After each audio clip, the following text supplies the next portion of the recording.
చావు కళ్ళెదురుగా కనిపిస్తున్నా ఏమాత్రం భయపడకుండా నవ్వుతూ ఉరితాడుని ముద్దాడిన ఆ ముగ్గురు మహావీరుల గురించి మీకు తెలుసా? మార్చి 23 మన క్యాలెండర్లో కేవలం ఒక అంకె కాదు. భారతమాత స్వేచ్ఛ కోసం నవ్వుతూ ప్రాణాలిచ్చిన భగత్ సింగ్, సుఖ్దేవ్, రాజ్గురుల అమరవీరుల దినోత్సవం. అదే షాహీద్ దివాస్. ఉరి తీయడానికి సరిగ్గా కొన్ని క్షణాల ముందు భగత్ సింగ్ జైల్లో ప్రశాంతంగా రష్యన్ విప్లవకారుడైన లెనిన్ పుస్తకాన్ని చదువుతున్నాడు. బ్రిటిష్ జైలర్ వచ్చి సమయమైంది అనగానే, ఆగండి, ఒక విప్లవకారుడు మరో విప్లవకారుడితో మాట్లాడుతున్నాడు అని గంభీరంగా చెప్పాడు.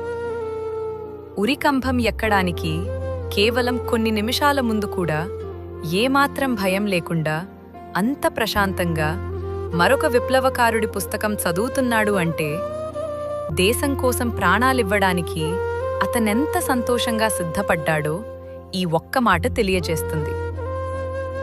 కేవలం 23 ఏళ్ల వయసులో మన రేపటి భవిష్యత్తు కోసం తమ ప్రాణాలను నవ్వుతూ త్యాగం చేసిన ఆ వీరులకు ఈ దేశం ఎప్పటికీ రుణపడి ఉంటుంది. ఆ త్యాగధనులకు ఘన నివాళి. జై హింద్.